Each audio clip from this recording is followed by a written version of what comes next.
श्रद्धा, भक्ति और बाह्य वृत्ति, और एक ही चीज कि गुरु चरण नहीं छूटना चाहिए। वो बात अलग है कि एक दो बार हमारी चतुर्मास भी अलग करवाई गई, लेकिन परीक्षा तो होती है। और लास्ट चतुर्मास में हमारी खूब इच्छा थी कि हम वहीं रहें, पूरे संघ की भी थी कि सुनील सागर रहना चाहिए। बाह्य वृत्ति में हमारा हाथ गुरु जी नहीं रोकते थे, बाकी किसी को भी मना कर देते थे।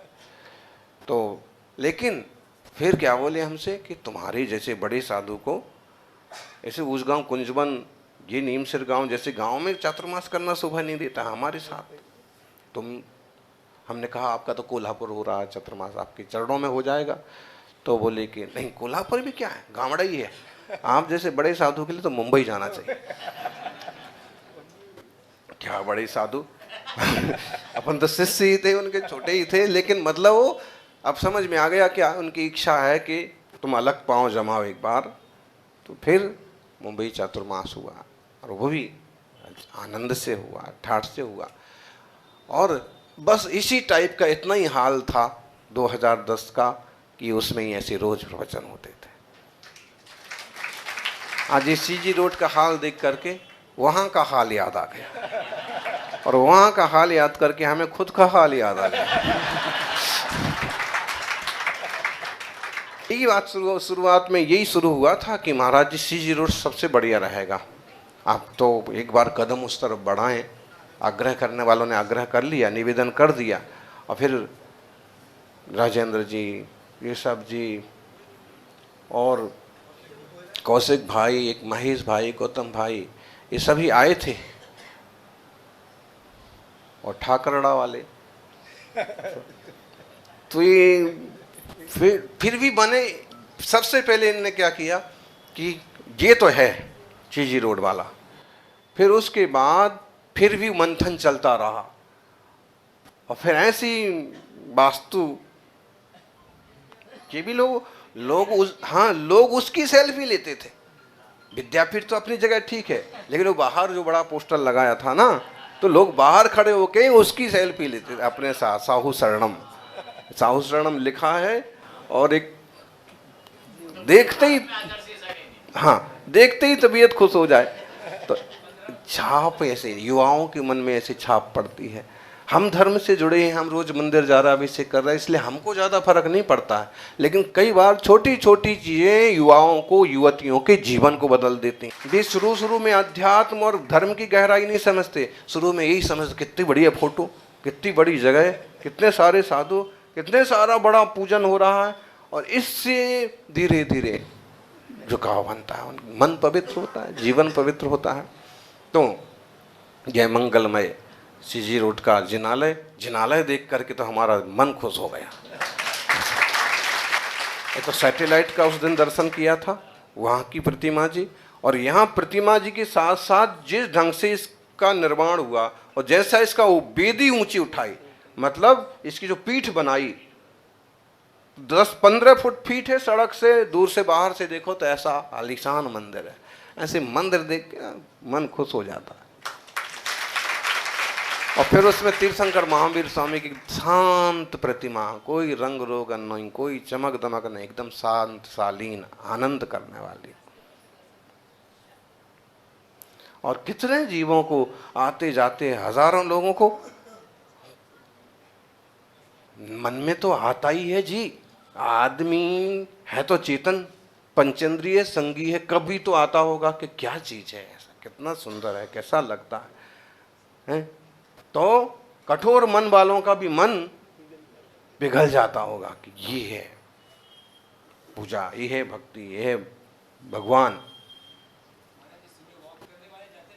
बहुत, अरे वहाँ जो साहू शरणम में वहाँ आते थे तो लोग, एक दादाजी आते थे, वो कम से कम 2 मिनट तक ऐसे हाथ,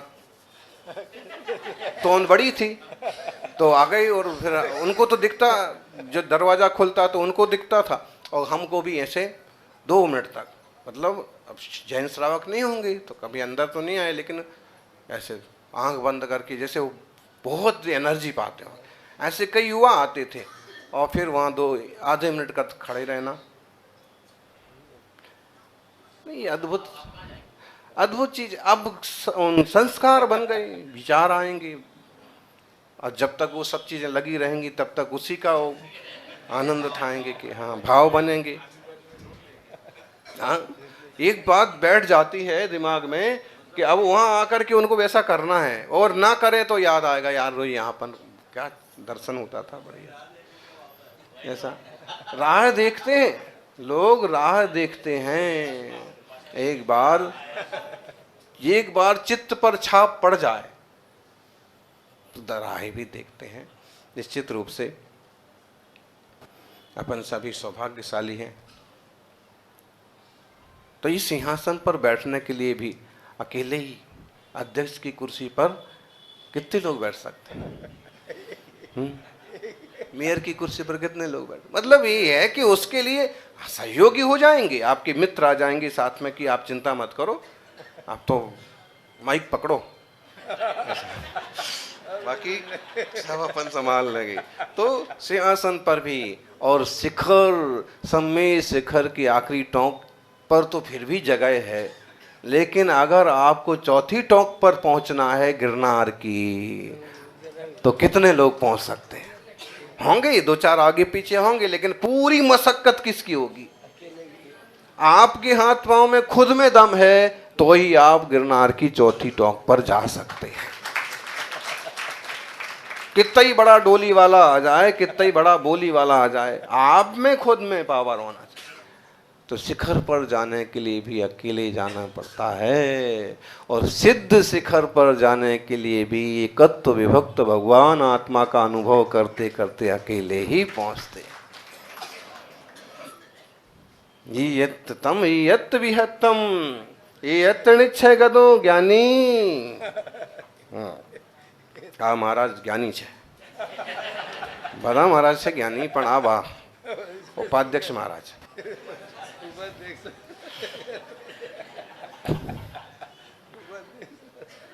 ये निश्चय गुरु समो सबत सुंदरो लोगे, बंद कहा ये तेण विसंवाद नहीं होती। एकत्व निश्चयगत भगवान आत्मा, भगवान आत्मा अपना आत्मा, एकत्व अपनी अपेक्षा से देखो तो एकत्व है, एक ही है, एक ही है। मैं चैतन्य घन असंख्यात प्रदेशी है, अनंत गुण वाला है मेरा आत्मा, लेकिन वह एक ही है और दूसरों से विभक्त है। हमें अपने रिश्ते निभाना भी जरूरी है, समाज के काम करना भी जरूरी है, लेकिन मैं अन्य से विभक्त हूं, अन्न हूं, ये याद रखना भी जरूरी है। इतने रागी ना बन जाएं, किसी के पीछे मरा नहीं जाता है। कोशिश करो कि संबंध ठीक बने रहें, सभी स्वस्थ रहे आए, लेकिन कोई टूटता है या कोई बिखरता है तो भी ज्ञानी को समझ रहती है। चीजें ऐसे ही होती हैं। बिहार आगमन ही गमन के लिए होता है, कोई बात नहीं। फरीथी लाभ तो समूह सबत सुंदरो लोगे, बंद कहा ये तेण विसंवाद नहीं होती। ये एकत्व में जो हमने बंध की कथा कर रखी है, कहेंगे आप, मानेंगे उन चीजों को कि ये मेरी हैं, लेकिन सम्यक दृष्टि का निर्णय ठाम होता है, पक्का होता है कि स्वा स्वा है और पर है। सर्वता स्वरस निर्भर भावम चेते स्वमिहम सुमिहैकम, नास्ति नास्ति मम कश्चन मोहा, शुद्ध चिद घन महो निधि रश्मि। समय सार जी का स्वाध्याय चल रहा है, उसी की हमने एक गाथा ले ली और उसका एक अमृत कलश ले ली। लगभग हर प्रवचन में बोलते हैं आप अपनी भूमिका छोड़ नहीं सकते, लेकिन भूमिका में रहते रहते भी ये समझिए कि हम सिर्फ कलाकार हैं। ये जो भूमिका है वो भूमिका अदा करना है, बाकी मैं हूं तो चैतन्य ज्ञान कन आत्मा। 84 लाख योनि 4 गतियों के पार जाने का उपक्रम।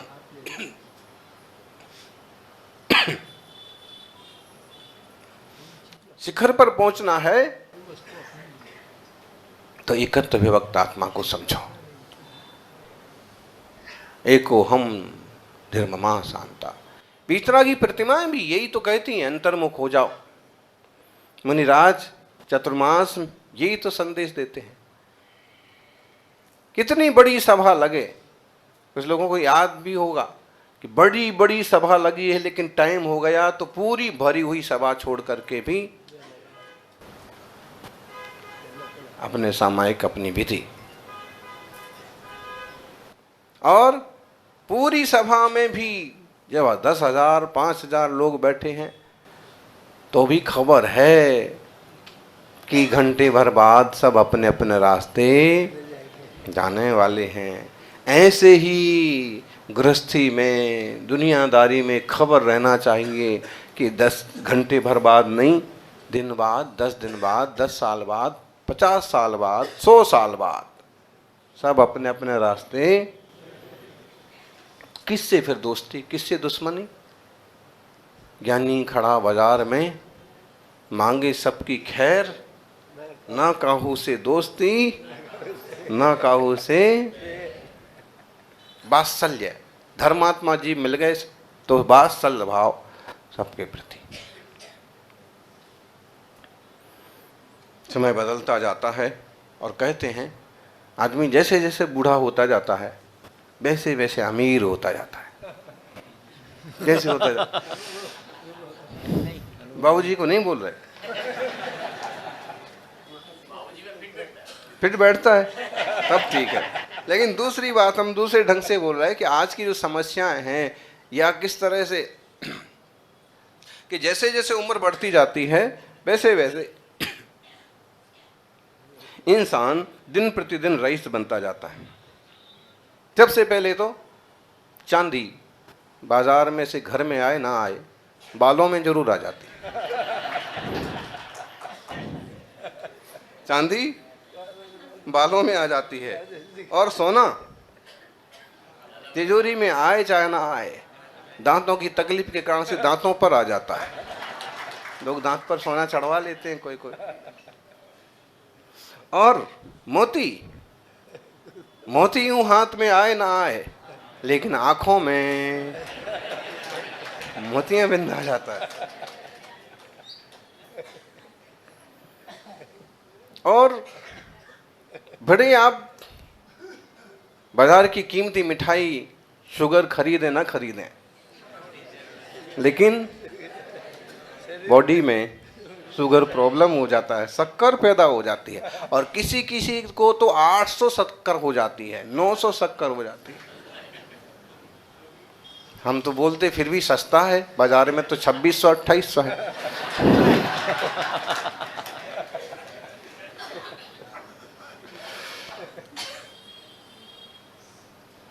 बॉडी में शक्कर पैदा हो जाती है, खून में शक्कर पैदा हो जाती है, और कीमती स्टोन किडनी में इकट्ठे हो जाते हैं,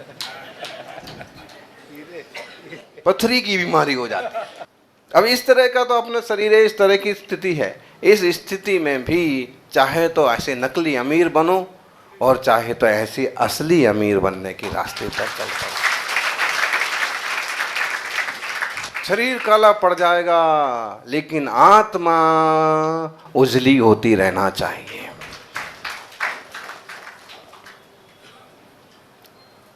शरीर भले कमजोर हो जाए, आत्मा अनंत बल वाला है, अनंत शक्ति संपन्न है। इसलिए अपन इस आत्मा स्वभाव को समझें, भीतर से मुस्कान पैदा हो।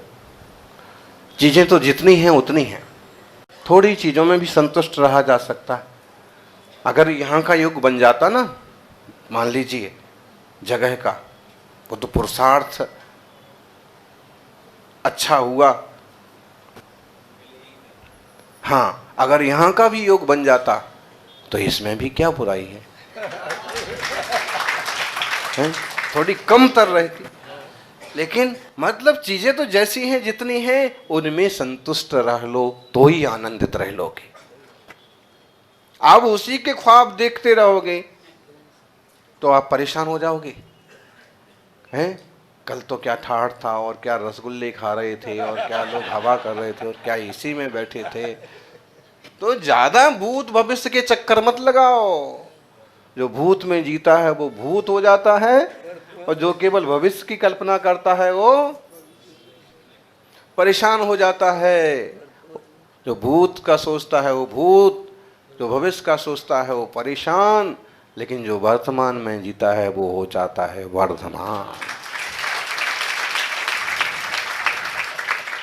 थोड़ा सा अंतर्मुख दृष्टि करना जरूरी है।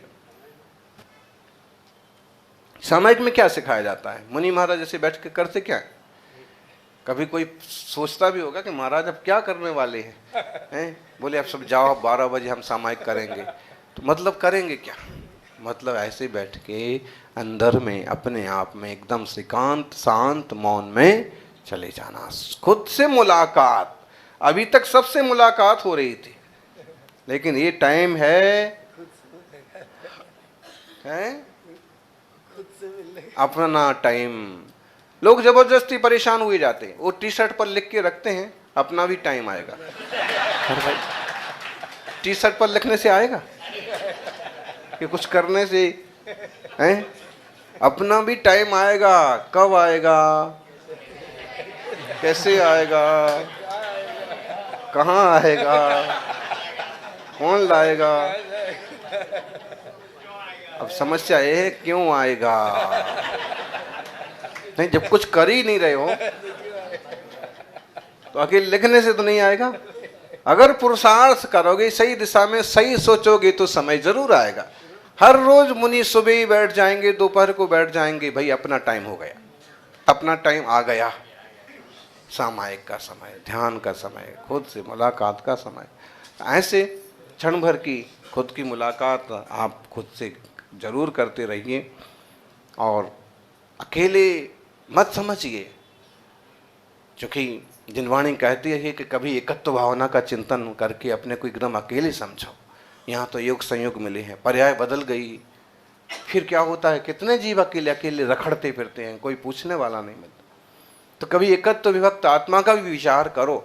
लेकिन इतना बढ़िया समाज, इतना बढ़िया समुदाय मिलना अपने आप में ये भी पुण्य है। कुछ बस्तियां ऐसी होती हैं कि एक श्रावक, 2 श्रावक इस चीज को तरस जाते हैं कि एक बड़ा सा समूह हमारे पास हो, आलीशान मंदिर हमारे पास हो, और गुरुदेव का आगमन हमारे गांव में हो। लेकिन तो अब जो मिला है इसका पूरा उपयोग करिए, सदुपयोग करिए। सोनो मंगल, सोनो कल्याण थाओ। जिनवाणी वीतराग जिनेन्द्र भगवंताजी भगवाननी महिमा બધા સંસારમાં હો એવી મંગલ ભાવના સાથે સૌને આશીર્વાદ, સૌને શુભકામનાઓ।